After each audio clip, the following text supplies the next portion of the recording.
Assalamualaikum warahmatullahi wabarakatuh. Alhamdulillahirabbil alamin, assalatu wassalamu ala asyrofil anbiya'i wal mursalin wa ala alihi washabbihi ajmain. Yang kami hormati Kepala Sekolah TK Putra Bangsa Bapak Danang Kutmujiono atau yang mewakili, yang kami hormati seluruh teman sejawat dari TK Putra Bangsa yang alhamdulillah hari ini berbahagia. Pertama, marilah kita panjatkan puji syukur kehadirat Allah Subhanahu wa taala yang telah melimpahkan rahmat, taufik, hidayah serta inayahnya kepada kita semua, sehingga pada siang hari ini kita bisa berkumpul di kelas ini dalam rangka presentasi diseminasi budaya positif di sekolah. Kedua kalinya, salawat serta salam semoga tetap tercurahkan kepada junjungan kita baginda Nabi Muhammad SAW, Nabi yang kita nantikan syafaatnya yaumil hada ila yaumil qiyamah. Hadirin yang berbahagia, pendidikan anak usia dini merupakan pendidikan pondasi di mana kita harus menanamkan karakter agar anak bisa tumbuh kembang dengan baik.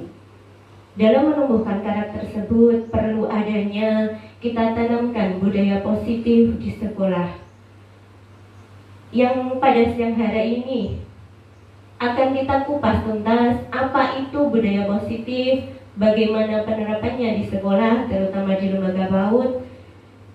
Kita akan pelajari bersama teman kita, Ma'rifatun Nafiah SPD dari TK Putra Bangsa. Selanjutnya kami persilahkan presenter pada hari ini Ibu Ma'rifatun Nafiah SPD. Kami persilahkan.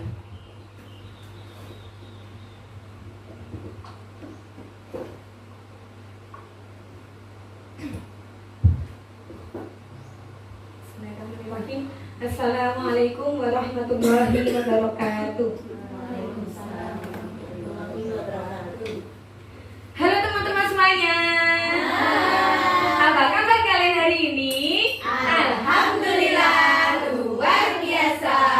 Badan sehat, pikiran cerdas. Yes, yes, yes. Nah, alhamdulillah teman-teman semuanya.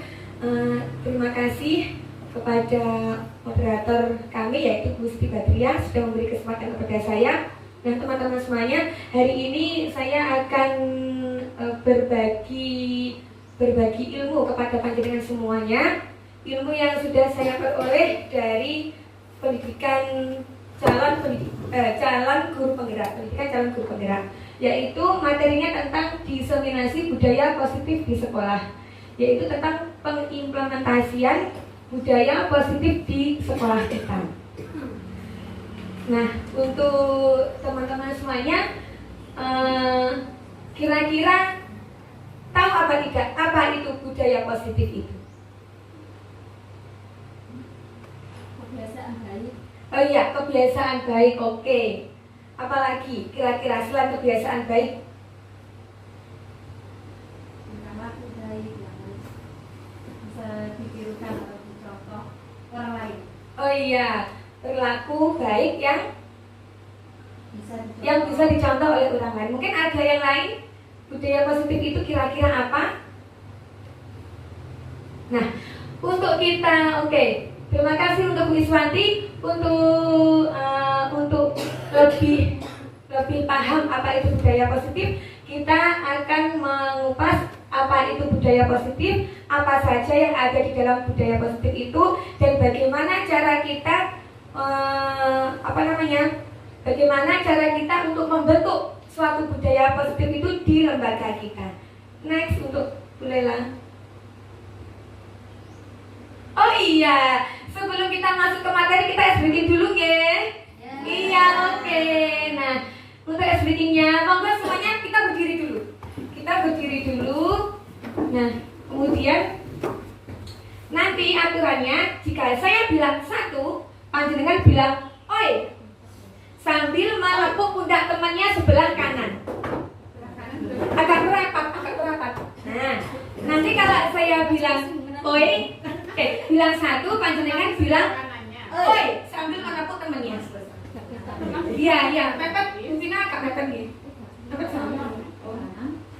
Iya, oke. Terus kalau saya nanti juga kita latihan dulu. 1.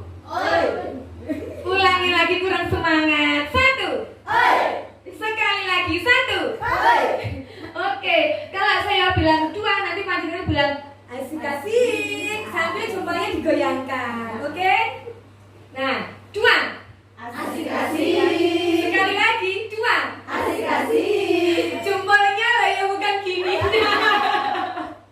Sekali lagi 2. Asik-asik. Nah, kalau saya bilang 3 nanti panjenengan bilang gini. Ya, sambil jawabnya dapur temennya sebelah kanan. Ya, gitu ya. Oke, 3. Iya. Ekspresinya mana? 3. Iya. Oke, kalau saya bilang 4, panjenengan bilang iya, tetapi ke sebelah kiri. Oke? 4. Iya. Sekali lagi 4. Iya.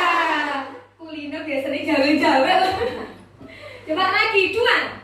Asik-asik. 1. Ayo, 1. Konsentrasi. 1. Oh ya Pak ya. Sekali lagi 1. 3. Ayo, konsentrasi 3. 1. 2. 4. 3. Oke, tepuk tangan buat kita semuanya. Iya, sudah lemas teman-teman semuanya. Masih semangat. Oh, masih semangat, maksudnya sudah lemas gimana tapi ini sudah nggak lemas lagi ya. Maksudnya iya, pergerakan kita sudah agak enak banget. Nah, oke, next Bu Lela. Nah, iya, sebelum kita mengupas tadi apa itu budaya positif, kita akan membahas dulu tentang filosofi Ki Hajar Dewantara. Jadi ini adalah untuk pendahuluan kita. Menurut filosofi Ki Hajar Dewantara itu mengibaratkan sekolah itu adalah sebuah ladang. Sebuah ladang tempat persemaian bibit-bibit agar bibit tersebut bisa berkembang secara maksimal. Maka petani dapat memperbaiki kondisi tanah, memelihara bibit tanaman, memberi pupuk dan air, membasmi ulat atau jamur-jamur yang mengganggu hidup bibit tanaman.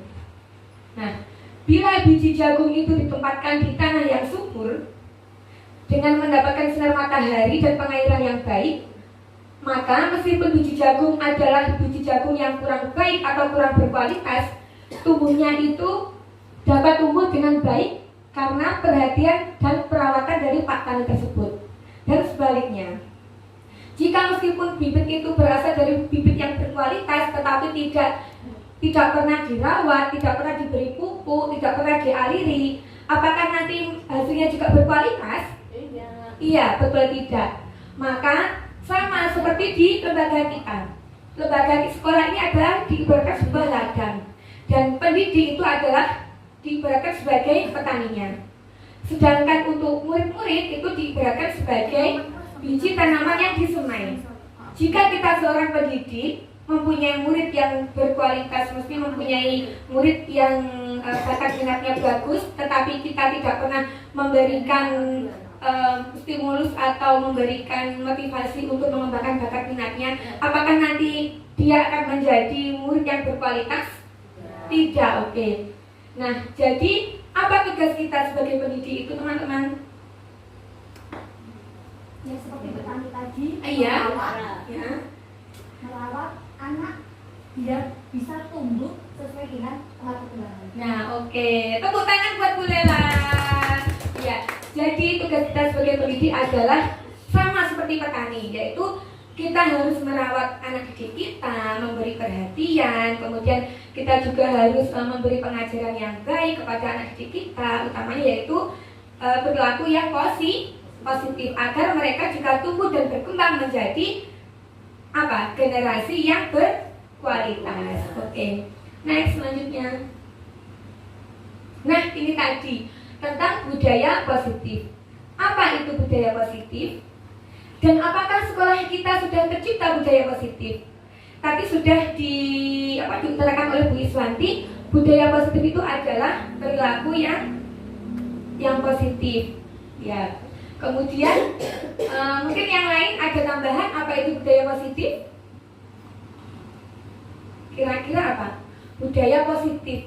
Positif itu adalah Pembiasaan yang dosa. pembiasaan yang baik, yang bagus ya di sekolah. Oke. Dan kemudian apakah sekolah kita juga sudah tercipta budaya positif? Sudah. Kira-kira? Iya. Sudah ke? Sudah. Iya, sudah. Nah, kira-kira apa contohnya kalau sekolah kita sudah tercipta budaya positif itu, teman-teman? Sudah adanya pembiasaan yang baik kepada anak-anak. Iya, adanya pembiasaan yang baik kepada anak-anak. Kemudian apa lagi? Membiasakan saling, Saling, sapa, oke. Senyum, sapa, oke. Kemudian yang biasanya kalau kita pagi seperti itu, anak-anak mau masuk kelas. Berbaris. Iya, berbaris. Apa lagi? Upacara. Upacara. Kemudian kalau misalnya aku punya jajan banyak, tak kasih satu. Iya, berbagi. Terus saya habis mencubit Bu Siti Badriah. Kemudian iya, meminta maaf itu juga adalah budaya positif. Oke, next. Nah, ini budaya positif. Nah, budaya positif itu merupakan perwujudan dari nilai-nilai kebajikan, kebiasaan-kebiasaan, atau keyakinan universal yang diterapkan di sekolah. Budaya positif di sekolah tidak dapat diciptakan secara instan. Tidak langsung tercipta budaya positif. Dalam penerapan budaya positif di sekolah diperlukan tuntunan dan tauladan dari seorang guru ya. Jadi kembali lagi kita juga harus tetap membimbing murid-murid kita untuk menciptakan budaya positif. Kemudian, sebagai guru kita berkewajiban mengontrol perilaku siswa agar memiliki perilaku yang sesuai guru harapkan, tanpa adanya suatu hukuman ataupun dikasih hadiah ataupun dikasih penghargaan. Jadi ketika kita menerapkan budaya positif itu diharapkan kita itu tanpa menghukum siswa, tanpa diberi penghargaan, tanpa diberi hadiah. Jadi agar budaya positif itu tumbuh dari diri anak itu sendiri. Oke. Nah, ya ini tadi contoh budaya positif yang ada di lembaga kita. Tadi betul ada 5S, yaitu senyum, salam, sapa, sopan, santun, kemudian menghormati sesama, menghargai. Kemudian ada juga pembiasaan mengaji, sholat berjamaah, berbagi, saling menyayangi, saling memaafkan, itu tadi. Nah, oke, next. Nah, dalam budaya positif ini nanti kita akan mengupas ada 9 pokok yang harus kita kupas. Untuk yang pertama yaitu perubahan paradigma stimulus respon menjadi teori kontrol atau pilihan. Kemudian yang kedua disiplin positif. Kalau tadi kan budaya positif, kalau ini disiplin positif. Kemudian nilai-nilai kebajikan universal, teori motivasi perilaku manusia, hukuman, penghargaan dan restitusi. Kemudian keyakinan kelas, kebutuhan dasar manusia. Ada juga 5 posisi kontrol yang harus kita kupas juga hari ini. Dan yang terakhir yaitu segitiga restitusi. Nah, kira-kira panjenengan semua sudah tahu apa belum apa yang ada di yang saya sebutkan tadi itu kira-kira tentang apa? Tentang cara bagaimana menerapkan budaya positif ke lembaga kita. Iya, tentang cara bagaimana menerapkan budaya positif di lembaga kita. Itu ada alurnya sendiri-sendiri. Nah, ini nanti saling berkaitan. Kita nanti akan mengupas satu persatu. Oke, next. Nah, untuk yang pertama yaitu perubahan paradigma stimulus respon menjadi teori kontrol. Kira-kira apa ya? Oke. Nah, siapa sesungguhnya yang memiliki kontrol itu? Siapa yang berhak untuk mengontrol diri kita sendiri? Siapa yang bisa mengontrol orang lain? Nah, kira-kira bagaimana? Nah, siapa yang sesungguhnya yang memiliki kontrol? Ya, yang memiliki kontrol adalah diri kita sendiri. Jadi, diri kita sendiri itu yang memiliki kontrol untuk perilaku kita. Bagaimana kita harus berperilaku, bagaimana kita harus tahu, oh ini perbuatan yang baik, oh ini perbuatan yang kurang baik, oh ini yang harus saya lakukan, oh ini yang harus tidak boleh saya lakukan. Itu adalah apa? Terdorong dari diri kita sendiri. Nah, seperti ini. Orang lain bisa mengontrol saya, tetapi hanya saya yang bisa mengontrol diri saya. Jadi, tadi kan paradigma perubahan dari stimulus respon. Nah, stimulus respon itu yang orang lain bisa mengontrol saya. Kemudian kita ubah menjadi teori kontrol, yaitu hanya saya yang bisa mengontrol diri saya. Kemudian seperti ini, saya bisa mengontrol orang lain. Kita rubah menjadi teori kontrolnya, yaitu saya tidak bisa mengontrol orang lain, tetapi orang itu sendiri yang bisa mengontrol dirinya sendiri. Oke. Sampai sini mungkin ada yang ditanyakan? Tidak ada. Oke. Next, bolehlah. Nah, selanjutnya yaitu tentang disiplin positif. Kalau tadi adalah budaya positif, kalau ini disiplin positif. Nah, apakah itu disiplin positif? Ayo. Kira-kira apa? Disiplin positif itu apa? Pembiasaan yang akan dilaksanakan di satuan pendidikan kita sendiri. Pembiasaan yang akan dilakukan di satuan pendidikan kita sendiri. Mungkin yang lain, apa itu disiplin positif? Disiplin positif. Ada kata disiplin, ada kata positif. Sesuatu yang secara rutin dilakukan, Sesuatu yang rutin dilakukan, sehingga menimbulkan kebiasaan-kebiasaan yang timbul dari dirinya sendiri. sehingga menimbulkan kebiasaan dari dirinya sendiri. Oke, coba kita lihat dulu next, apakah itu disiplin positif? Nah, disiplin positif itu menurut Diane itu menyatakan bahwa arti kata disiplin itu berasal dari bahasa Latin atau disiplina. Bahasa Latinnya disiplina yang artinya belajar. Kata disiplin juga berasal dari akar kata yang sama dengan disipel atau murid atau pengikut. Nah, kemudian untuk menjadi seorang murid atau pengikut, seseorang harus paham betul alasan mengapa mereka mengikuti suatu aliran atau ajaran tertentu. Sehingga motivasi yang terbangun adalah motivasi intrinsik, bukan motivasi ekstrinsik. Nah, jadi untuk menanamkan disiplin positif itu, yaitu bagaimana? Untuk menerapkan disiplin positif tersebut, itu timbul dari motivasi intrinsik, bukan motivasi ekstrinsik. Nah, kemudian apa ya kira-kira motivasi intrinsik dan juga ekstrinsik itu? Coba next bolehlah.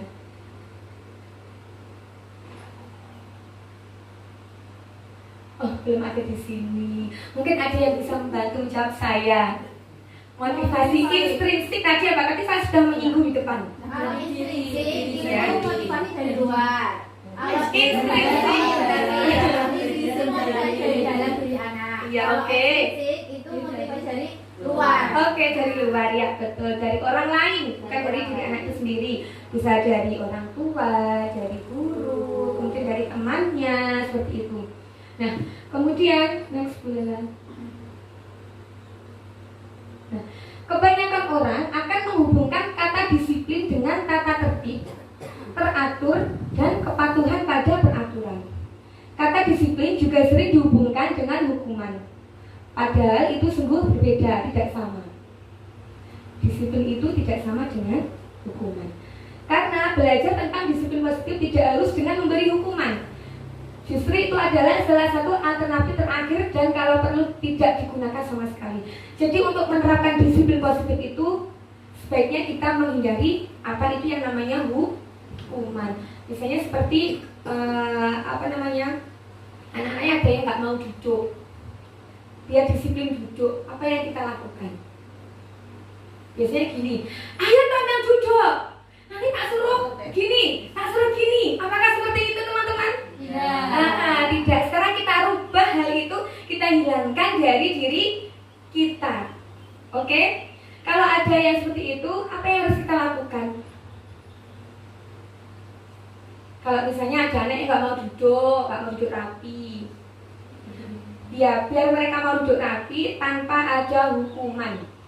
Hukuman itu tidak hanya bersifat fisik, tetapi juga hukuman lisan itu juga kalau kita membentak dengan kata kasar itu juga namanya adalah suatu hukuman. Ribon tadi Bu Is kayaknya mau menjawab. Ribon Bu Is Diberi motivasi. diberi motivasi. Contohkan temannya yang duduk. Iya. Oh iya, dicontohkan itu loh teman. Itu misalnya Bu Alfi sudah duduk rapi seperti itu Bu Is. Ya, ya. Nanti ada materi tersendiri bagaimana kita menyelesaikan masalah siswa yang tersebut. Yaitu masalah dengan cara tadi untuk rangkaian yang terakhir yaitu dengan segitiga restitusi itu ada caranya sendiri. Nah, untuk rangkaian selanjutnya yaitu tentang nilai-nilai kebajikan universal. Kira-kira apa sajakah nilai-nilai kebajikan universal itu? Oke, next Bu Lela. Nah, nilai-nilai kebajikan universal itu adalah sifat-sifat positif manusia yang merupakan tujuan mulia yang ingin dicapai setiap individu. Setiap perbuatan memiliki suatu tujuan. Dengan mengaitkan nilai-nilai kebajikan yang diyakini seseorang, maka motivasi intrinsiknya akan terbangun, sehingga menggerakkan motivasi dari dalam untuk dapat mencapai tujuan mulia yang diinginkan. Jadi sebagian lembaga itu saling memiliki nilai-nilai kebajikan yang sama, karena nilai-nilai itu bersifat universal dan lintas bahasa, suku bangsa, agama maupun latar belakang. Jadi tidak sama antara daerah yang satu dengan yang lain, itu tidak sama. Oke, next boleh. Nah, untuk nilai-nilai kebajikan yang sudah kita terapkan di lembaga kita, yaitu nilai-nilai kebajikan yang sesuai dengan profil pelajar Pancasila. Oke, karena sekarang kita kan sudah memakai kurikulum merdeka. Jadi kita sesuai dengan materi yang ada di kurikulum merdeka, kita memasukkan nilai-nilai kebajikan yaitu sesuai dengan profil pelajar Pancasila. Ada berapa dimensi teman-teman? Oke, ada 6. Yang pertama, Iman, bertakwa kepada Tuhan Yang Maha Esa dan berakhlak mulia. Oke, yang kedua, Mandiri. Yang ketiga, bernalar kritis. Yang keempat, biar gak ngantuk, Berkebinekaan global. Oke, yang kelima, Bergotong royong. yang keenam, Kreatif. Oke, tepuk tangan buat kita semuanya. Oke. Oh ya, sebelumnya saya mohon maaf, nanti ketika menyanyi itu susunannya tidak seperti ini, tidak apa-apa ya? Ya, nanti saya beri contoh dulu. Enggak perlu berarti. Oke, nanti kita mulai gerakan ya. 1, 2, 3. Belajar Pancasila, beriman dan bertakwa pada Tuhan Yang Esa, dan berakhlak mulia, berkebinekaan global, gotong royong mandiri, kreatif dan bernalar kritis. Bisa ya teman-teman? Bisa. Oke, ayo. Siapa yang bisa bantu saya maju ke depan? Ayo Bu Is.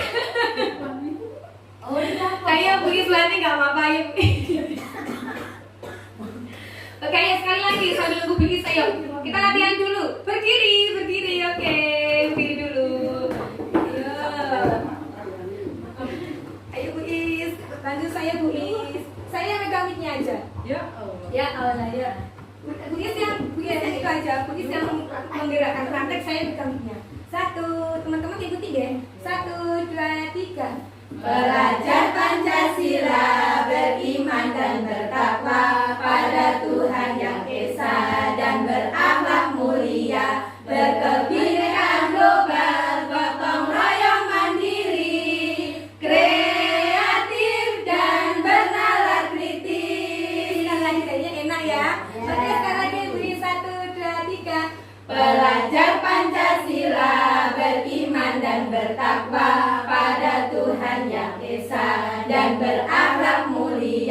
berkebinekaan global, gotong royong mandiri, kreatif dan bernalar kritis. Oke, bagi adalah terima kasih Bu Iswanti. Ya, ini adalah nilai-nilai kebajikan sesuai dengan profil pelajar Pancasila. Nah, untuk yang pertama yaitu beriman, bertakwa, berakhlak mulia. Contohnya kalau dalam kehidupan di sekolah, beriman itu apa? Teman-teman, beriman Mengaji. oke, mengaji, berdoa, praktek sholat. Kalau bertakwa, Bersikap baik pada teman. sikap baik pada teman, apalagi sopan santun, mungkin dengan bersyukur kepada Allah. Kemudian ada berakhlak mulia. Kalau berakhlak mulia, Bersikap baik sama teman. bersikap baik sama teman, Saling menghargai. saling menghargai, oke. Dan juga saling berbagi. Nah, kemudian untuk yang kedua mandiri. Kalau di lembaga kita mandiri itu yang seperti apa? Kalau di anak-anak yang sudah ada. Tidak ditunggui. Tidak ditunggui. Anak tidak ditunggui. Terus mengerjakan tugasnya secara mandiri. mengerjakan tugas secara mandiri, memakai sepatu sendiri, Cuci tangan sendiri. cuci tangan sendiri, makan sendiri, iya, mandi sendiri, ya. Kemudian yang ketiga itu bernalar kritis. Kalau bernalar kritis, contohnya apa? Mampu mengungkapkan pendapatnya. Mampu mengungkapkan pendapatnya. Dia pikirannya kritis sekali. Suka memprotes biasanya kalau anak-anak kita. Bu Vina, kok hari ini nggak pakai lipstik? Nah, pokoknya kayak gitu. Nah, iya. Bu Vina tasnya baru ya. Iya. Iya, biasanya anak-anak seperti itu. Terus kemudian berkebinekaan global. Kalau berkebinekaan, ya kenapa Bu Mai? Mungkin Bu Mai pernah ya, oh Bu Mai brosnya baru. Ya, seperti itu. Kalau berkebinekaan global, kira-kira apa? Contohnya, berkebinekaan global, berwawasan global, yaitu dia punya menerapkan kebudayaan. Contohnya apa? Apa tuh? Google itu Bu? Gubuk Suroet. Iya, ya partisipasi dalam meramaikan Gubek Suro. Apalagi kira-kira? Memperingati Hari Pahlawan. Ya, bisa juga untuk mengenal lagu-lagu daerah, mengenal bahasa daerah, mengenal tarian daerah, seperti itu. Kemudian kalau bergotong royong, bekerja sama, ya, berkolaborasi. Bekerja sama dalam apa kira-kira? Bermain, ya, menyelesaikan tugasnya, menyelesaikan mainan, oke. Kemudian yang terakhir yaitu kreatif. Kalau kreatif, kira-kira apa? Yang sudah, maksudnya yang anak lakukan kreatif. Seperti ketika menggambar bukan sudah ada gambarnya. Kemudian Iya, ditambah iya, bentar ini mic-nya. Jangan sampaikan sendiri. Ya, seperti ketika menggambar Bu, ketika guru memberi kita gambaran, Ya. sebuah gambar gitu ya. Nah, anak itu kan sudah ada gambarnya, ditambahin sendiri. Oh iya, tambah ini Itu betul. ada, maaf. Ya, betul. Bisa juga dengan Ibu, itu bermain plastisin. Ya. Tanpa dikasih contoh, Ya. anak itu bisa membuat bentuk sesuai dengan yang dia inginkan. Ya, bisa membuat bentuk yang sesuai dia inginkan. Jadi untuk yang kreatif itu anak itu tidak hanya melihat apa yang dicontohkan, tetapi mereka akan berimajinasi sendiri. Ya, mereka berinovasi sendiri. Oh, Bu Guru memberi contoh seperti ini. Oh, aku warnanya nggak sama kayak Bu Badri, aku mau warna lain. Bu Badri ngasih contoh warna rambutnya hitam. Aku warna merah, boleh nggak? Boleh. Itu namanya kreatif. Biasanya kalau ada anak yang seperti itu, ini kenapa kok rambutnya warna merah? Mereka biasanya jawab apa? Kadang nggak ditanya Bu. Gimana? Rambutnya kok warnanya abang. Iya kan? Kadang ada bilang, Bu kita cek bu rambutnya, Bu awaknya gosong, berkepanasan bermain layangan, nah seperti itu. Jadi itu kalau ada anak yang seperti itu, jangan sampai kita menyalahkan. Ya oke. Kemudian next. Nah, selanjutnya yaitu tentang teori teori motivasi perilaku manusia. Tadi apa? Teori motivasi perilaku manusia itu. Tadi ada berapa? Ada berapa tadi? Teori motivasinya. Teori motivasi. Teori motivasi. Motivasi ada dua. Yang pertama intrinsik, yang kedua ekstrinsik. Oke. Next, selanjutnya.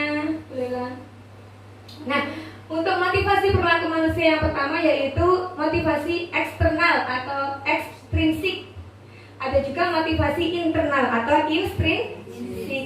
Nah, untuk motivasi eksternal atau ekstrinsik itu motivasi yang berasal dari luar selain dari diri anak itu. Tadi sudah kita bahas nih. Nah, kemudian biasanya anak itu ketika mempunyai motivasi dari orang lain itu karena mereka untuk menghindari suatu ketidaknyamanan dan untuk menghindari suatu hukuman. Iya. Kemudian untuk motivasi eksternal yang lain yaitu mereka diberi motivasi untuk apa? Karena untuk mendapatkan suatu imbalan atau penghargaan dari orang lain. Untuk yang pertama itu untuk menghindari ketidaknyamanan atau menghindari suatu hukuman. Itu kira-kira apa? Ketika anak itu mempunyai motivasi dari orang lain, terus dia bilang, oh aku harus begini biar aku tidak dihukum sama bu guru, biar aku tidak dimarahi. Kira-kira contohnya apa? Motivasi yang dari luar. Aku pengen kayak dia, Bu. Aku pengen kayak dia. Ya, misalnya ketika anak itu misalnya gini, ketika anak tidak membawa bekal, misalnya tidak membawa bekal, kemudian nyampe di sekolah ditanya sama bu guru, loh mana bekalmu? Sebelum ditanya, maka aku bawa. Iya, sebelum ditanya maka aku bawa, loh mana bekalmu kok kenapa tidak bawa? Nah, terus kemudian si anak itu karena setiap hari ditanya oleh guru, takut diberi hukuman, akhirnya dia terus mau membawa bekal. Nah, seperti itu. Jadi itu adalah motivasi dari eksternal. Dia takut tidak membawa bekal karena takut dimarahi oleh guru. Tidak anak kok. Terus siapa? Bumai itu ya, bukan sudah mengerjakan dapur pasti takut. Oh ya, Bu Mei. Ayo Bu Mei. Aku tuh dimarahin Mbak Lela. Iya. Nah, sekarang ya. Sekarang masuknya dirubah ya Bu Mai. Oke. Nah, kemudian untuk selanjutnya yaitu untuk mendapatkan suatu imbalan atau penghargaan atau hadiah dari orang lain. Contohnya apa kira-kira?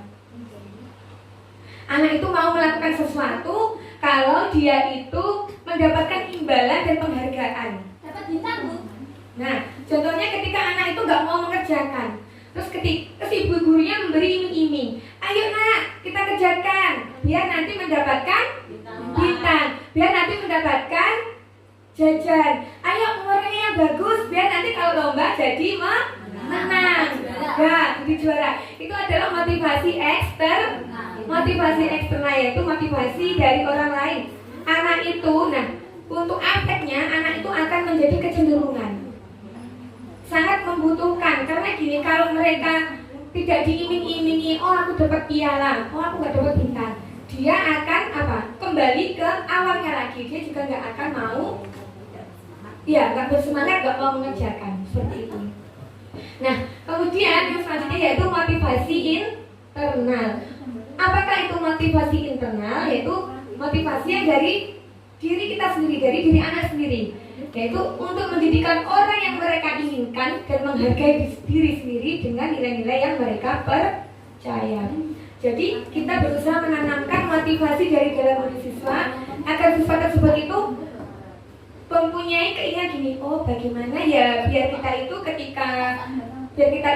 ketika mengerjakan cepat selesai, cepat bisa dapat bintang 4, lomba bisa menang, bisa juara. Nah, itu motivasinya berasal dari diri mereka sendiri.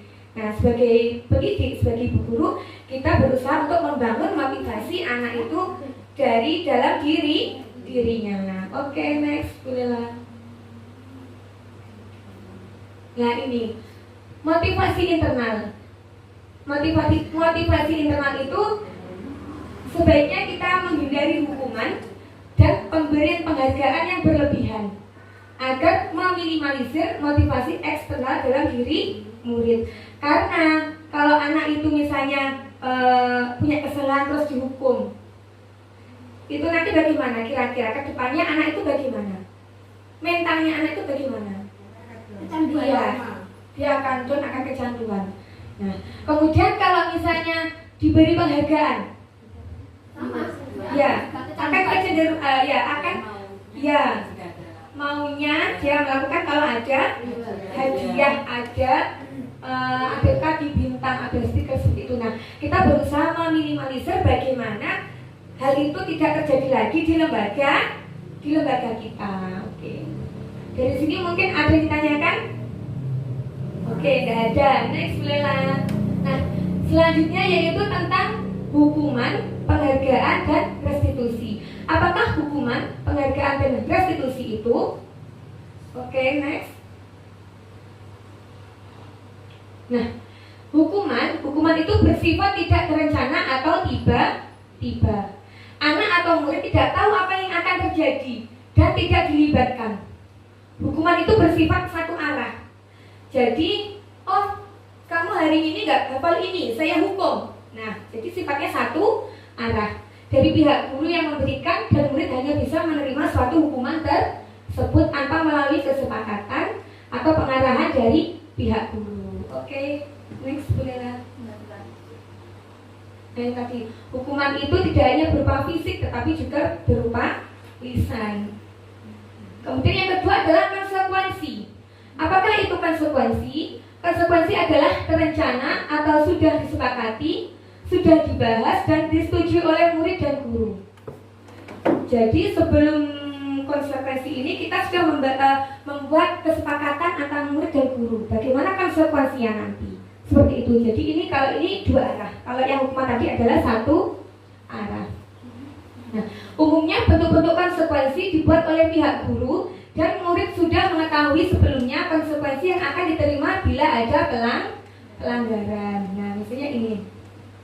Konsekuensi biasanya diberikan berdasarkan suatu data yang umumnya dapat diukur. Misalnya, setelah 3 kali tugasnya tidak diselesaikan pada batas waktu yang diberikan, murid melakukan kegiatan di luar kegiatan pembelajaran, misalnya ngobrol, maka murid tersebut konsekuensinya akan kehilangan waktu bermain dan harus menyelesaikan tugas karena ketertinggalannya tersebut. Oke, next bolehlah. Nah, sekarang coba kita amati ini, termasuk hukuman atau konsekuensi kah kalimat tersebut? Mulai dari Bu Batri, bolehlah aja, nanti urut ya. Yang nomor 1, bolehlah. Dibaca ininya deh. Lapangan basket 2 kali karena terlambat hadir di sekolah. Membersihkan coretan yang dibuatnya di meja tulis. Hukuman. Oke, kita simpan dulu. Apakah nanti benar atau salah? Ya Bu Pina, kayaknya Bu Pina benar-benar kelaparan. Yang kedua Bu Pina, murid diminta untuk push up 15 kali karena tidak menggunakan masker ke sekolah. Hukuman. Oke, kita simpan jawabannya. Bu Nur, Mencatat 100 kali 100 kali. di dalam buku kalimat saya tidak akan terlambat lagi karena terlambat ke sekolah. Konsekuensi. Oke, Bida. Menggantikan kertas tugas teman yang telah dicoret-coret. Konsekuensi. Oke, lanjutnya Bu Iswanti. Berjemur di lapangan basket pukul 12 siang karena mengobrol dengan teman. Hukuman. Coba kita simpan jawabannya, Bu Alfi. Murid Oh gitu ya, langsung aja. Murid diminta untuk memakai sepatu sepanjang hari karena tidak menggunakan sepatu warna hitam sesuai peraturan sekolah. Murid diminta untuk memakai sepatu sepanjang hari karena tidak menggunakan sepatu warna Kita tidak hitam. memakai. Kita tidak memakai sepatu. Diminta tidak memakai sepatu sepanjang hari karena tidak menggunakan sepatu hukuman. Hukuman, oke, berani. Lari mengelilingi lapangan basket 2 kali karena terlambat 10 menit untuk pelajaran PJOK. Hukuman. Hukuman, oke. Sekarang kita buka jawaban kita, apakah sesuai atau tidak. Oke, next Bella. Nah, ini dia. Lari mengelilingi lapangan basket 2 kali karena terlambat hadir di sekolah itu adalah suatu hukuman. Ya, dia dihukum karena terlambat hadir di sekolah. Kemudian membersihkan coretan yang dibuatnya di meja tulis. Konsekuensi, ya. Murid diminta untuk push up. Hukuman. Mencatat 100 kali di dalam buku kalimat. Dihukum lagi. Menggantikan kertas tugas teman yang telah dicoret-coret. Iya, itu adalah konsekuensinya karena dia telah mencoret-coret kertasnya teman. Kemudian berjemur di lapangan basket pukul 12 siang karena mengobrol dengan teman. Iya, hukuman. Murid diminta tidak memakai sepatu sepanjang hari karena tidak menggunakan sepatu warna hitam. Sesuai peraturan sekolah. Oke, yang terakhir, lari mengelilingi lapangan basket 2 kali karena terlambat 100 menit untuk pelajaran PJOK. Ini adalah konsekuensi. Kenapa? Karena saat itu adalah pelajarannya PJOK, bukan pelajaran mengaji. Oke? Oke. Dari sini semua sudah paham ya apa itu hukuman, apa itu konsekuensi. Konsekuensi. Oke, next Bella. Nah, selanjutnya itu tentang penghargaan. Penghargaan itu berlaku sama dengan hukuman. Artinya, meminta atau membujuk seseorang melakukan sesuatu untuk memenuhi suatu tujuan tertentu dari orang yang meminta atau membujuk. Dorongannya eksternal dan akan ada faktor ketergantungan. Berikut adalah dampak dari pemberian penghargaan. Ternyata dampaknya banyak sekali teman-teman. Yang pertama yaitu pengaruh jangka pendek dan jangka panjang. Ada penghargaan merusak hubungan. Kemudian ini penghargaan itu dapat menurunkan kualitas. Penghargaan itu tidak efektif, juga mengurangi ketepatan dan mematikan kreativitas si anak. Oke, next Bella. Nah, untuk yang ini adalah restitusi. Apakah itu restitusi? Restitusi itu adalah proses menciptakan kondisi bagi murid untuk memperbaiki kesalahan mereka sehingga mereka kembali pada kelompok mereka dengan karakter yang lebih kuat. Restitusi juga merupakan proses kolaboratif yang mengajarkan murid untuk mencari solusi untuk masalah mereka dan membantu murid berpikir tentang orang seperti apa yang akan mereka inginkan menjadi tujuan mulia dan bagaimana mereka harus memperlakukan orang lain. Jadi restitusi ini adalah suatu penyelesaian masalah dengan apa? Mencari solusi dari masalah tersebut dengan tidak memberi hukuman dan tidak memberi penghargaan apa-apa, tapi dengan mencari solusi. Oke, next Bella. Nah, ciri-ciri restitusi itu juga banyak sekali. Salah satunya yaitu restitusi itu bukan untuk menebus kesalahan, namun untuk belajar dari kesalahan. Ada juga untuk memperbaiki hubungan. Kemudian restitusi itu adalah tawaran dan bukan paksaan. Kemudian restitusi itu menuntut untuk melihat ke dalam diri kita. Kemudian restitusi mencari kebutuhan dasar yang mendasari tindakan. Restitusi adalah cara yang paling baik, fokus pada karakter, bukan fokus pada tindakan. Restitusi fokus pada solusi. Dan restitusi itu mengembalikan murid yang berbuat salah pada kelompoknya. Dari sini ada pertanyaan teman-teman? Ya, ada. Oke, next. Oh, ada ice breaking lagi. Oke. Kita pergerak otak ya teman-teman. Ya, ice breakingnya itu boleh lagi.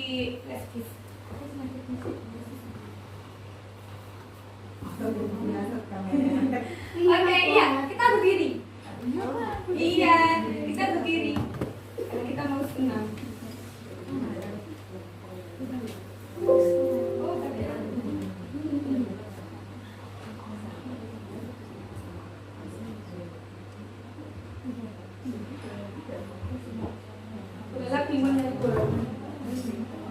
Kak Kulino mempromos. Oke,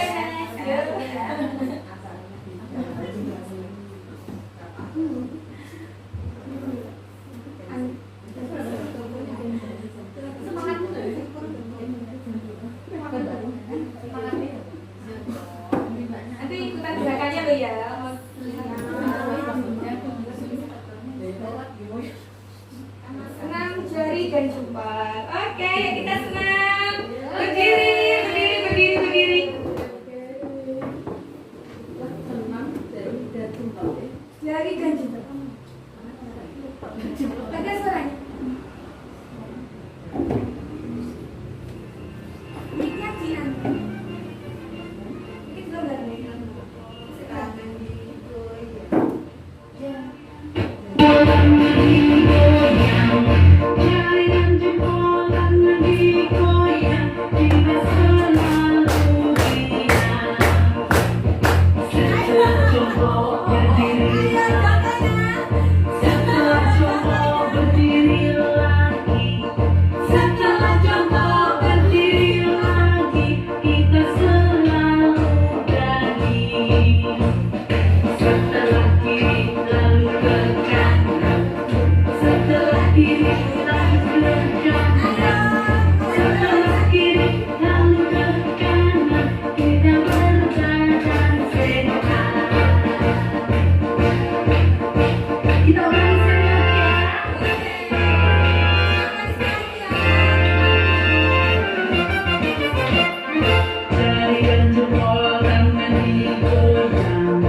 sambil ngomong goyang ya teman-teman.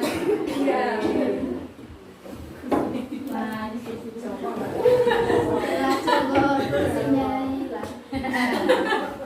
Kenapa? Semua ini disuruh jongkok sama Bu Nafi kayaknya. Tadi jongkok Banda tadi. Jongkok. Kayaknya mau jongkok takut gak bisa kembali. Oke, untuk materi selanjutnya yaitu tentang keyakinan kelas. Ada tanya yang banyak sekali. Apa itu keyakinan kelas? Apa teman-teman? Keyakinan kelas itu Suatu peraturan yang sudah diterapkan suatu peraturan yang sudah dibuat oleh sekolahan.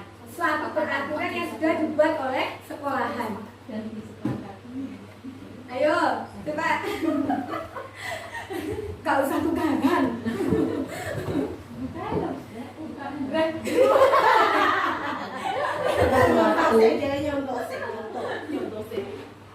Sesuatu keyakinan yang dibuat bersama-sama atau sesuatu ide Ide, yang dibuat bersama dan dilakukan bersama-sama. suatu ide yang dibuat bersama dan dilakukan bersama-sama. Nah, tadi kalau Bukina tadi suatu peraturan. Oke, sekarang kita lihat apakah itu keyakinan kelas? Nah, mengapa keyakinan kelas? Mengapa bukan peraturan kelas? Loh, berarti beda. Bukan keyakinan, bukan peraturan tetapi keyakinan. Mengapa? Nah, untuk menjawab ini, mari kita jawab kalimat pemantik ini. Mengapa kita memiliki peraturan harus menggunakan helm bila mengendarai kendaraan roda 2? Itu kenapa? Bisa polisi. Nah, ben gak dicela Pak polisi. Oke. Agar aman. Agar aman, ya. Keselamatan. Kemudian yang nomor 2, mengapa ada peraturan dilarang merokok di sekolah? Agar bebas asap. Agar bebas asap, Biar gak batuk. biar gak batuk, biar gak mengganggu udara. Bagaimana? Oke. Ya, kreatif jawabannya. Oke, sekarang nomor 3. Mengapa kita memiliki peraturan harus datang tepat waktu pada saat jam sekolah? Biar tidak dihukum guru. Iya, tidak dihukum guru. Itu. Enggak bila itu kata kuis ya. Iya. Biar gak malu dilihat. Biar gak malu biar gak malu dilihat teman ya. Jangan ketinggalan pelajaran. Oke, next kita lihat jawabannya.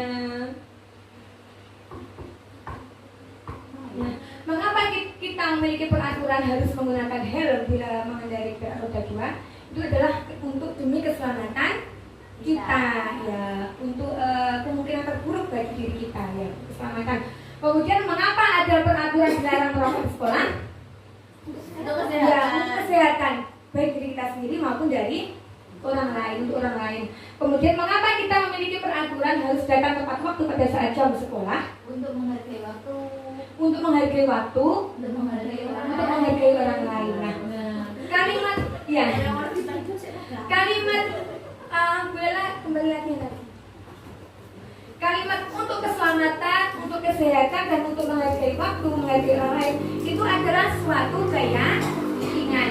Jadi yang dinamakan keyakinan itu yaitu keselamatan.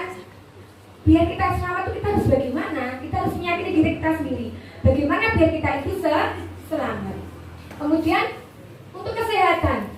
Nah, itu adalah suatu keyakinan. Bagaimana biar kita sehat? Kita nggak merokok. Kita jangan dekat-dekat dengan orang yang merokok. Adanya peraturan tidak boleh merokok. Seperti itu. Iya, tidak boleh merokok seperti bareng.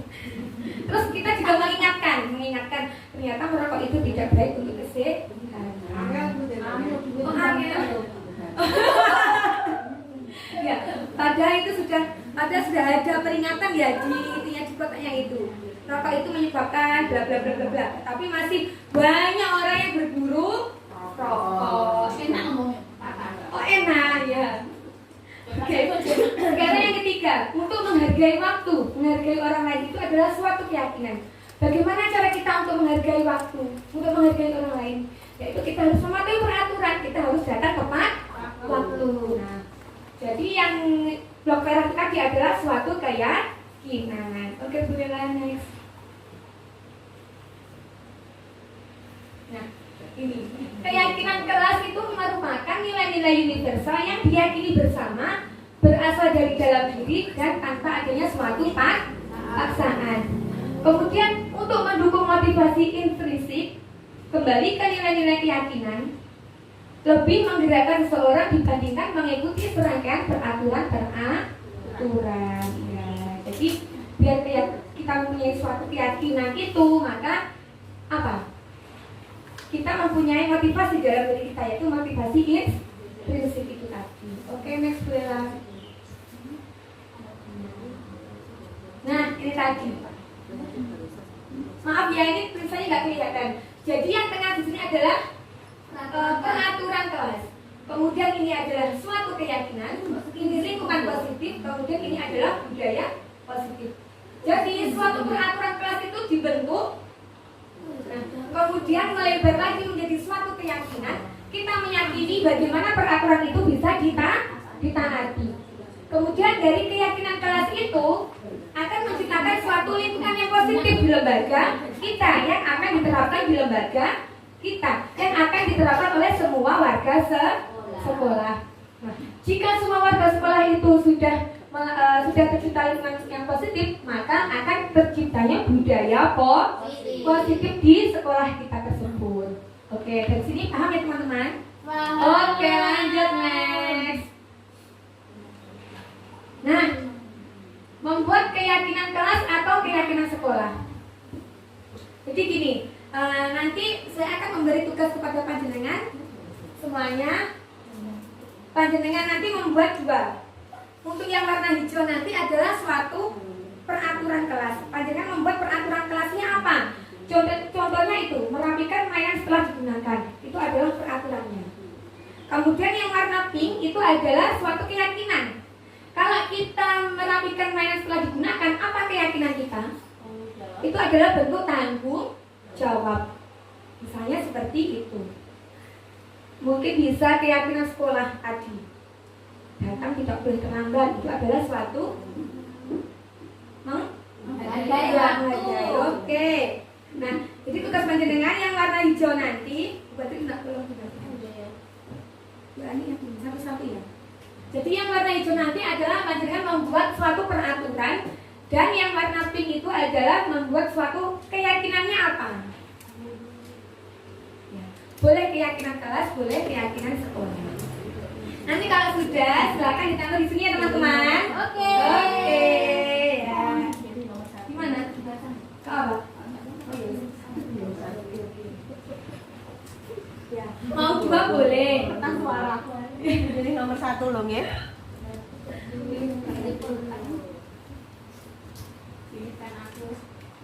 Wow. Mana ya? Dirikan ya. Iya. Silakan membuat suatu peraturan. Ya. Peraturannya apa? Misalnya peraturannya pokoknya nggak ada ini.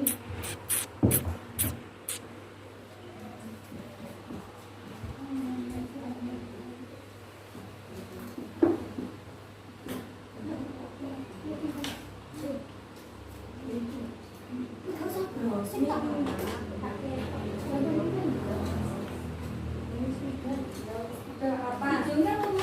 Yang hijau peraturan. Panjenengan membuat suatu peraturan.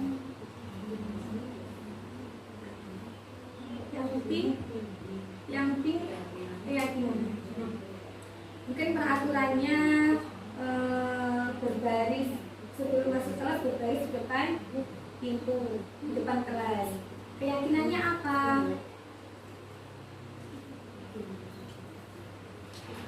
Kira-kira apa? Berbaris di depan pintu. Antri, budaya antri seperti itu. Oke, silakan pilih lah ditempel.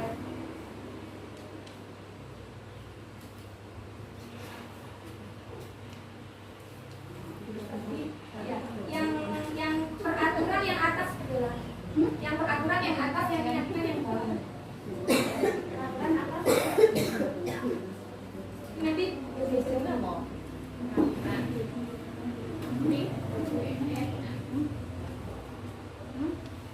Bisa difoto Pak Najib. Karena bel.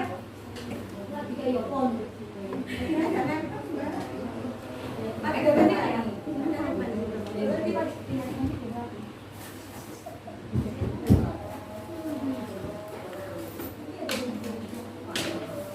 Ayo, balik rumah.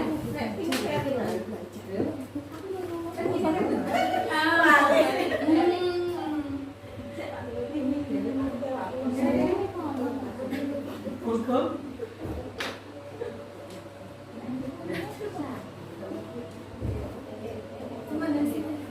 Gimana?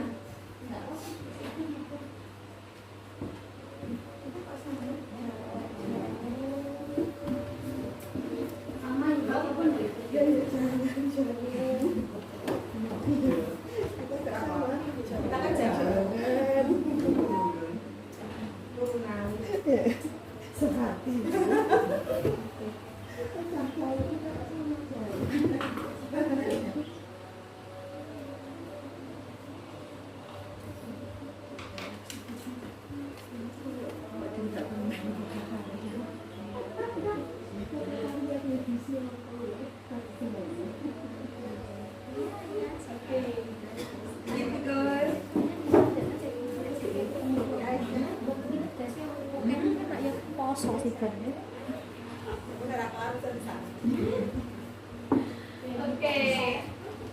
Nah, saya akan mencoba membaca dari hasil keyakinan kita. Menata tas di tempatnya.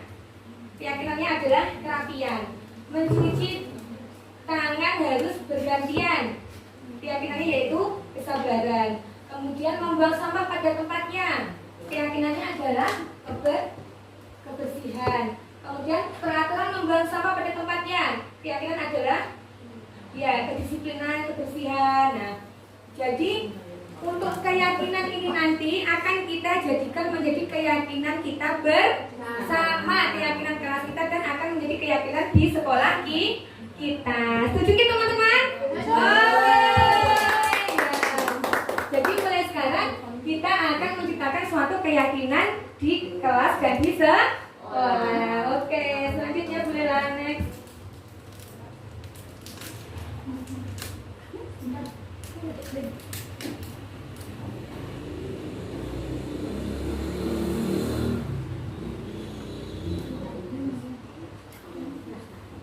yaitu tentang kebutuhan dasar manusia. Nah, kira-kira kebutuhan dasar manusia itu apa saja teman-teman?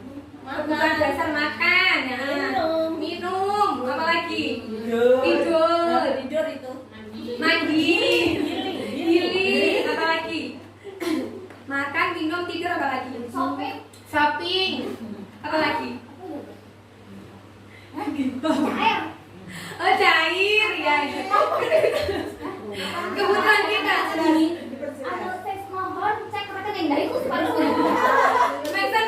mindset kita kalau ada kata cair, kita arahnya kemana?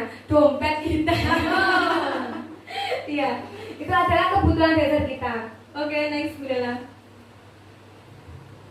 Nah, ini kebutuhan dasar kita ada 5, yaitu yang pertama yaitu kebutuhan untuk bertahan hidup, kemudian kebutuhan kesenangan, kebutuhan kebebasan, kebutuhan kasih sayang dan rasa, kemudian ada kebutuhan penguasaan. Kebutuhan bertahan hidup, contohnya biar kita bertahan hidup kita harus makan, minum, punya tempat tinggal, seperti itu. Kemudian tentang kesehatan. Nah, kemudian kebutuhan kesenangan, yaitu apa? Contohnya kebutuhan kesenangan itu healing, betul. Terus belanja, apa lagi? Kesenangan. Cair tadi juga kesenangan loh ya. Iya. Nyanyi, oke. Kemudian selanjutnya yaitu kebutuhan tentang kebebasan. Kebebasan untuk tidak ditekan. Itu adalah kebutuhan kita. Jadi jangan sampai anak itu selalu kita tekan. Ya Allah, Ya. Jadi usahakan ya, biar mereka bisa mencoba sendiri, bereksplorasi sendiri. Nah, kemudian kebutuhan kasih sayang dan rasa, apa itu? Ya, kebutuhan untuk disayangi, kemudian kebutuhan untuk diterima di kelompok kita, seperti itu. Kemudian kebutuhan penguasaan yaitu kebutuhan yang berhubungan dengan kekuatan untuk mencapai sesuatu menjadi yang kompeten, menjadi terampil dan diakui atas prestasi dan keterampilan kita. Oke, next boleh. Nah, sekarang ini ada 5 posisi kontrol seorang guru. Kira-kira apa saja yang itu? 5 posisi kontrol seorang guru. Ayo, bolehlah next. Nah, untuk posisi yang pertama yaitu guru menjadi seorang yang penghukum. Yang kedua, guru menjadi seorang yang membuat merasa bersalah. Yang ketiga, guru menjadi teman bagi muridnya. Yang keempat, guru menjadi pemantau. Dan yang kelima yaitu menjadi manajer. Nah, kira-kira dari kelima posisi kontrol ini manakah yang sudah kita alami, yang sudah menjadi bagian dari kita? Kita itu menjadi apa? Pemantau, ya, buktinya pemantau katanya. Teman, oke. Kadang juga membuat merasa bersalah. Kadang juga membuat merasa bersalah. Bungai penghukum katanya. Bungai memang teman, ya. Ada yang manajer? Ada. Oh, ada, oke. Ada yang manajer. Ada yang menghukum? Ada. Tidak ada, ya. Jadi teman-teman, Manajer di nanti ya. Jadi teman-teman, untuk posisi yang nomor 1 dan nomor 2, di posisi penghukum dan pembuat merasa bersalah, ini adalah apa? kurang tepat. Ya, yang kurang tepat. Posisi yang masih gagal. Yang masih gagal kalau misalnya kita kita berada di situ. Nah, kemudian untuk yang nomor 3 dan 4, posisi teman dan pemantau, itu adalah posisi yang sudah sukses, tetapi masih berasal dari motivasi itu masih berasal dari orang lain. Kemudian yang kelima yaitu posisi manajer.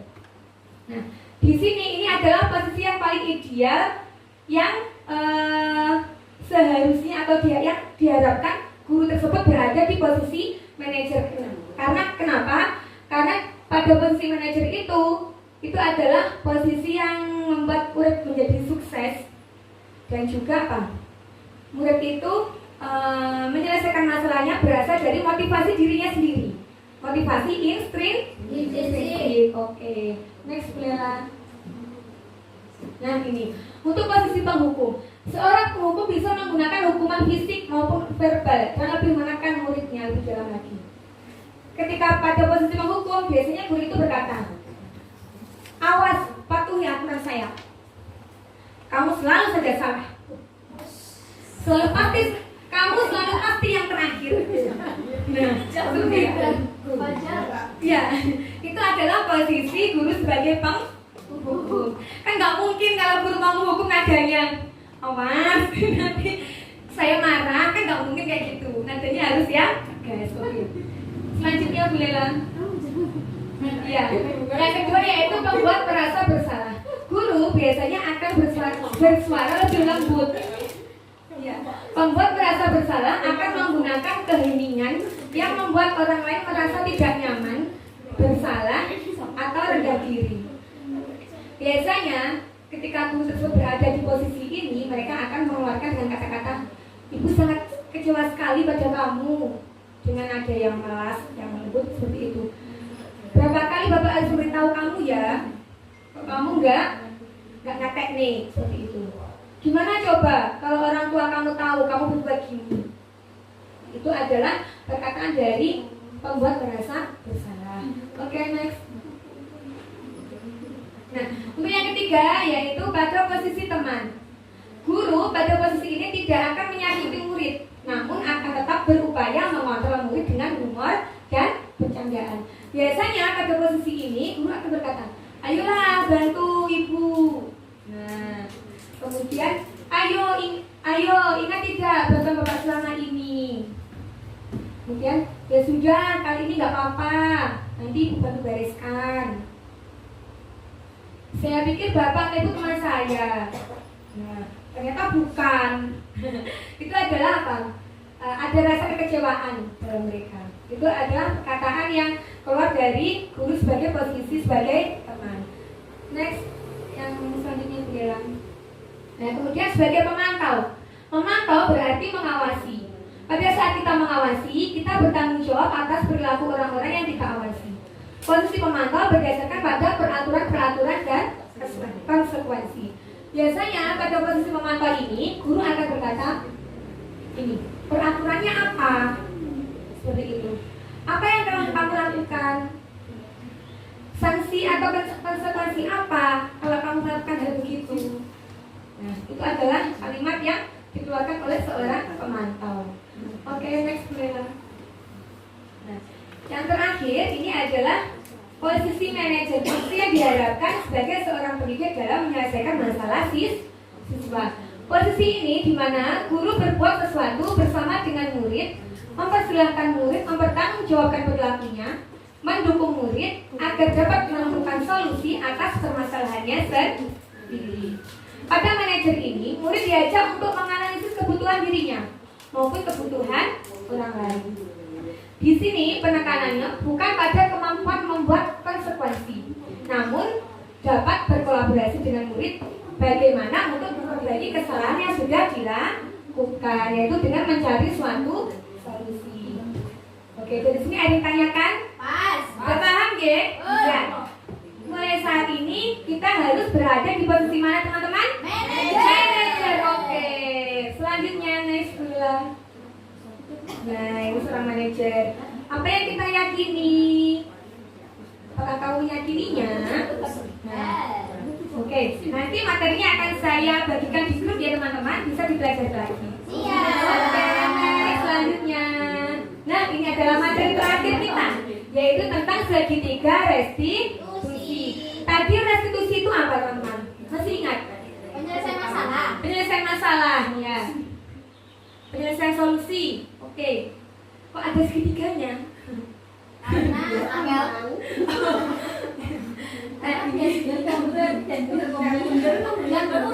Berurutan, oke. Segitiga restitusi, oke. Next Bella, apa itu segitiga restitusi? Nah, di dalam segitiga restitusi itu ada tiga langkah yang harus kita terapkan. Yang pertama yaitu menstabilkan identitas, yang kedua yaitu validasi tindakan yang salah, dan yang ketiga yaitu menanyakan keyakinan. Untuk menstabilkan identitas itu biasanya setiap orang itu biasanya Guru itu mengatakan begini, setiap orang pasti pernah melakukan kesalahan. Jadi guru itu menstabilkan identitas si anak tersebut dan anak tersebut tidak takut, tidak merasa bersalah. Jadi bu guru itu mengatakan setiap orang pasti pernah melakukan kesalahan tersebut. Nah, kemudian juga mengatakan ini, kamu bukan satu-satunya yang pernah melakukannya ini. Dulu juga pernah.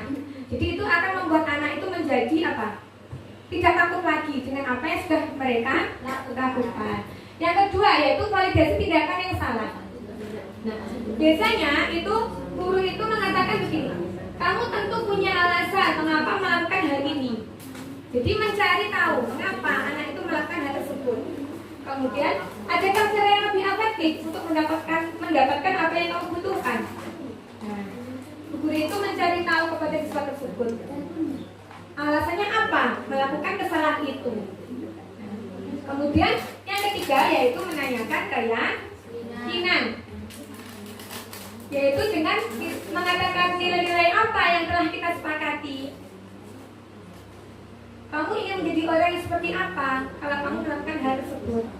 Nah, ketika sampai di menanyakan keyakinan, ini adalah suatu solusi agar anak tersebut mencari sendiri solusi atas permasalahan yang sudah mereka lakukan.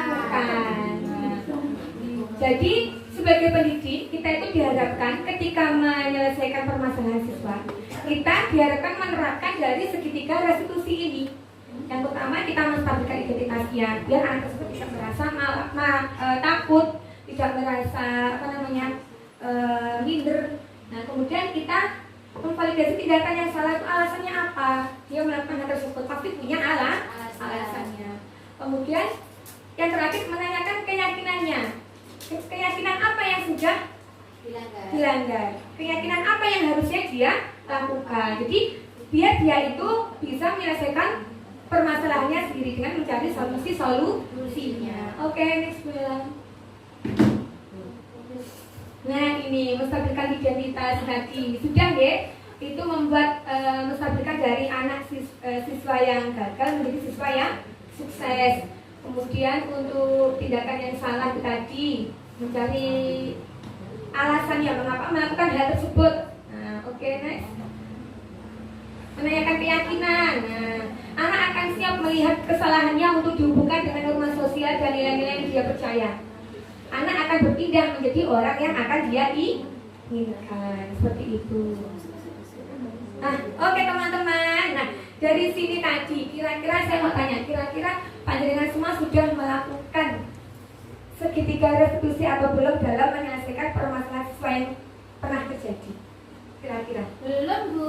Oh, belum, ya. Akan, Bu. Oh, akan, ya. Baru tahu hari ini. Oh, baru tahu hari ini, ya. Alhamdulillah, oke. Nah, jadi saya harapkan dengan materi yang saya dapat di CGP ini tadi, kita bisa menjadi seorang pendidik yang lebih baik, yang memposisikan diri kita sebagai seorang manajer. Juga ketika kita menyelesaikan masalah dengan siswa, kita menggunakan langkah-langkah segitiga restitusi. Nah, kesimpulan pada hari ini adalah untuk membangun budaya yang positif, maka guru memantau aktivitas peserta didik, kemudian membuat keyakinan kelas dan menerapkan budaya disiplin yang positif. Oke, next Bella. Nah, teman-teman, ini adalah akhir dari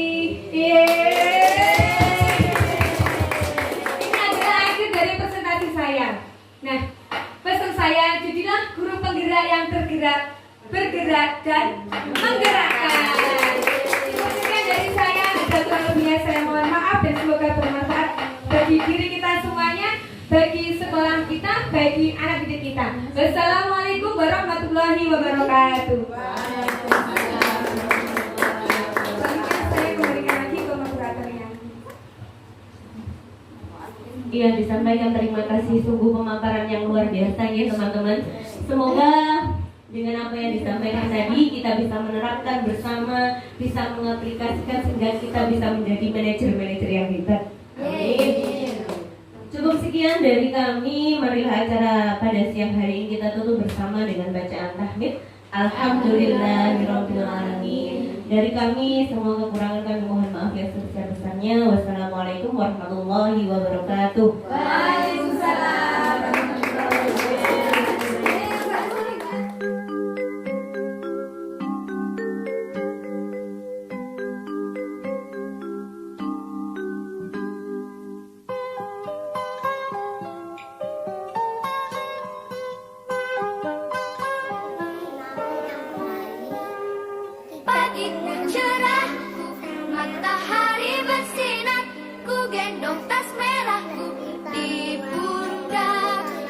Selamat pagi semua, ku nantikan dirimu di depan kelasmu, menantikan kami. Guruku tersayang, guru tercinta, tanpamu apa jadinya aku? Tak bisa baca tulis, mengerti banyak hal. Guruku, terima kasihku. Nyatanya diriku kadang buatku marah, namun segala maaf kau berikan.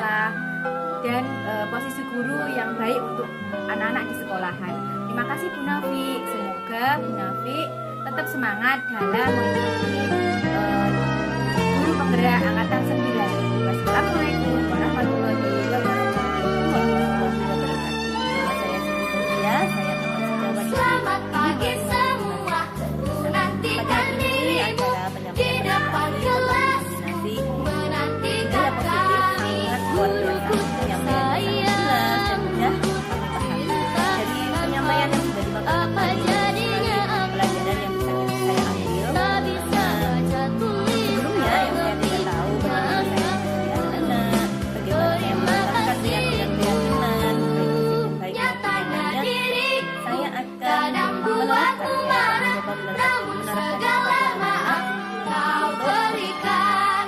Guruku tersayang, guru cinta, tanpamu apa jadinya aku? Tak bisa baca tulis, Assalamualaikum warahmatullahi wabarakatuh. Perkenalkan, nama saya terima kasih. merupakan rekan sejawat dari Ibu Marifati Nafi, yang mana beliau hari ini sudah melaksanakan kegiatan penuh bahasa Inggris simulasi budaya positif yang telah dipelajari pada JGP angkatan 9. Hal ini nampak bahwa beliau sudah melaksanakan penyampaian tentang disiplin positif serta keyakinan kelas, kebijakan universal, dan sudah mengimplementasikan di TK Putra Bangsa. Harapannya ke depan kita semua rekan sejawat dari Ibu Nafi juga dapat menerapkan segitu garis susi untuk menyelesaikan masalah. Cukup sekian dari saya. Wassalamualaikum warahmatullahi wabarakatuh. Selamat pagi semua, ku nantikan dirimu di depan kelasmu, menantikan kami. Guruku tersayang, guru tercinta, tanpamu apa jadinya aku? Tak bisa baca tulis.